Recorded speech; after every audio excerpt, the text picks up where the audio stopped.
Hey, this is Andrew with Zounds, and here are some things to know about the Radial EXTC Stereo Reamp Box. A reamp box lets you take a pre-recorded line-level signal from your audio interface and converts it to an instrument-level signal, which you can then send out to effects pedals or guitar amplifiers or really anywhere you want to send audio. Starting at the back, you've got two combination XLR quarter-inch inputs, quarter-inch outputs, and XLR outputs. So on the front is where you're going to find all the features that really make this stand out compared to the average passive mono reamp box. So we've got a pair of quarter-inch inserts, and that's going to be where you're sending and receiving signal. These two knobs here are going to be your level controls for the send and return.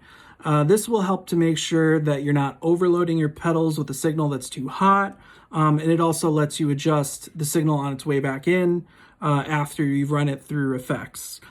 So there's a ton of different ways that you can use this. If we're just looking at the core kind of goal of the reamp box of sending a signal out to your amplifier, and you're not necessarily even using, stereo functionality at this point, you would just be taking a single input, an output from your audio interface into the input. That would be coming out of the send, and that would be going into your amplifier. So aside from the send and return jacks, you've got a bypass switch for the effects loop, just an instant bypass with an LED indicator that will let you know, that you've switched it on or off.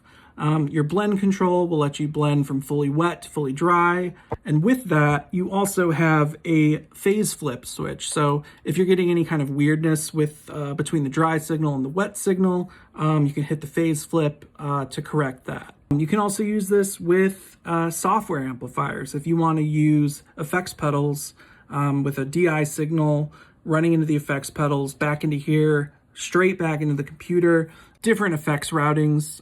You can be running two completely independent effects chains if you wanted to, two mono effects chains, adjusting your gain staging across multiple pedals or anything like that. You're going to know where you're coming out, but having that is it's really handy if you need to just dial things back a little bit so you're not clipping on the way back into an interface. So I hope some of that information was helpful if you're in the market for a reamp box and you're looking for something with, a few extra bells and whistles, and really just like a ton of flexibility and utility that you get out of this. The Radial EXTC is a great option, and it's available at Zounds.com.